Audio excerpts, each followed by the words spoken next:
Welcome back, guys. Hope your week has been amazing. And all this news, of course, regarding internet censorship and government surveillance lately has been a bit of a roller coaster. We'll get some good news and pushing back against that stuff. For example, the other day talking about how the White House was warning Ofcom in the UK to stop trying to pressure American companies with censorship.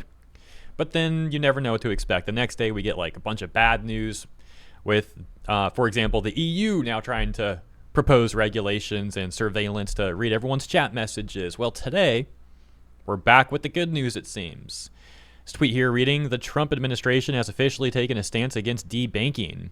That means that soon enough, no more Americans will be deprived of being able to hold a bank account because of the opinions they hold. Americans will be free to think independently again, but this directly relates to the whole payment processor situation, for example, with Steam as well, because of the way that payment processors were facilitating trying to get Steam to remove games.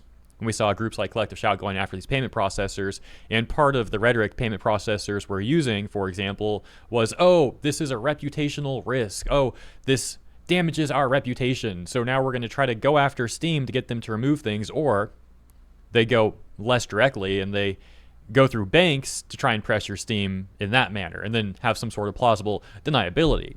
So skipping ahead a little bit, here's the tweet that we just had on screen here about the Trump administration, and we can see the same user quote tweets that tweet and specifically adds on to how it relates to Steam as we were just going over. So we'll stick with that, and then we'll read the details back in that other thread. So the follow-up saying, in case you don't understand what this does, one effect is that it will help to prevent payment processors from going after sites like itch.io and platforms like Steam to remove adult content. The Trump administration is launching an assault on quote-unquote reputational risk by name, just like we were discussing a moment ago. All right, so as mentioned, now we'll go back to this thread. We already read the first part of it, scrolling down to the second part and the rest. User goes on to say, the executive order begins with some background. Americans, often at the behest of government officials, have been subject to the loss of access to financial services. That often meant having no access to bank accounts, debit and credit cards, investment tools, and so on. The highlight areas in this screenshot here from the executive order says, financial institutions have engaged in unacceptable practices to restrict law-abiding individuals and businesses' access to financial services on the basis of political or religious beliefs or lawful business activities.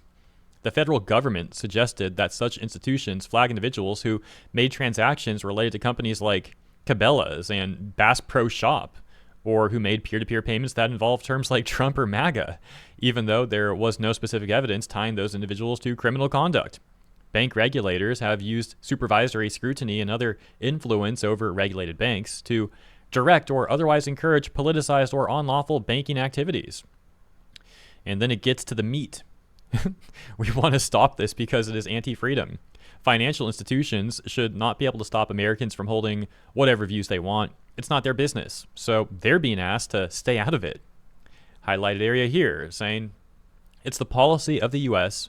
that no American should be denied access to financial services because of their constitutionally or statutorily protected beliefs, affiliations, or political views. You may ask, doesn't this infringe on banks' rights to not do business with people they don't want to? No, this is like the situation with universities and affirmative action. Institutions are being asked not to discriminate if they want to interface with the government. If you want the government to guarantee your loans under its lending programs, follow the government's rules. If you want the government to issue taxpayer-funded grants for research, follow the government's rules. These institutions can opt out, but they will lose out.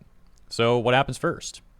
Firstly, federal banking regulators will tell financial institutions to remove all material in their guidance that leads to debanking. Secondly, they will rescind regulations that encourage or expressly permit debanking. Highlighted areas here reading, within 180 days of the date of this order, each appropriate federal banking regulator shall remove the use of reputation risk or equivalent concepts that could result in politicized or unlawful debanking, as well as any other considerations that could be used to engage in such debanking. The federal banking regulators shall also consider rescinding or amending existing regulations consistent with applicable law to eliminate or amend any regulations that could result in politicized or unlawful debanking. Next, the Small Business Administration will give financial institutions notice. The notices are to identify all debanked persons and to reach out to them to tell them that they were debanked and that they can now have their accounts reinstated.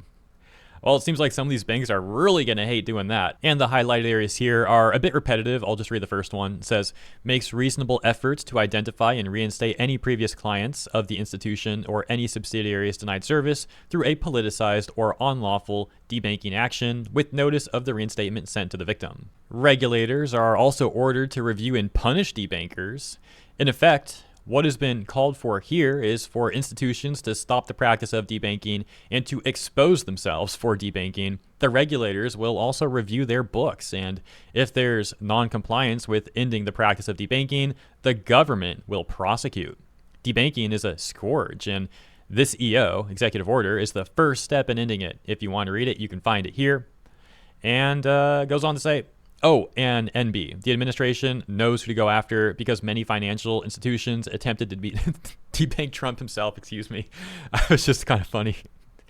Let me read that again. The administration knows who to go after because many financial institutions attempted to debank Trump himself, and plenty of the people in this administration were also targeted for harassment. It's obvious how this is going to proceed. And then once again, that leads us back to payment processors and gaming stuff with this tweet saying, yes, this will stop payment processors from denying service to platforms like Steam and sites like itch.io.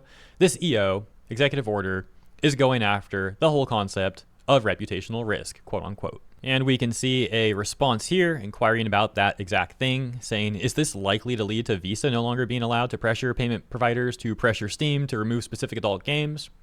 With the OP saying, yes, anyone caught trying to manage reputational risk will be punished by regulators. That includes trying to beat up platforms like Steam and itch.io. The Trump administration hates reputational risk as a concept and hates all associated practice. So yeah, great summary from that user. I don't have much else I could possibly add on to that. So I'd like to end with something that's just rather funny. Because as you can see here, we're back at it with Madam Savvy, and she is directly calling out someone who identifies as a lesbian misandrist who's trying to defend collective shout. Oh yeah, what a great position.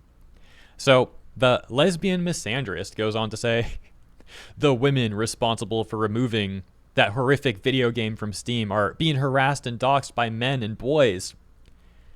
First of all, what a ridiculous tweet. I mean, like, one sentence really, like, I'm going to stand up for a collective shout. How much effort am I going to put into defending them? I'll write like one sentence on Twitter. There's my virtue signal for the day, guys. Do I get my virtue signal points? Like, come on, you could have at least put a little more effort into it, right? But Savvy just calls her out, says, quote unquote, harassed. And it's asking them why they label me a man on their website, or how bullying a bakery for text on a shirt, quote unquote, best buns in town, stops child abuse in the UK by illegals. No one has doxed them. They provide all info publicly on their websites. They're taking choice away from women, but you won't acknowledge that or engage with it. She wants to ban Amazon from selling daddy chokers, for example, something I, an adult woman, want to buy. Tell me why. Tell me right now she is right, and I am redacted for wanting it. Go on, do it. And so most likely this person will never respond to Savvy, and if anything, they'll probably just block Savvy, because you know how people like that are. They never want to face reality. So yeah, I'll leave it there for today. Let me know what you think about the news regarding this executive order, and House is not looking good for payment processors and the banks that were helping facilitate this corruption and at times fully responsible for it too, and other examples.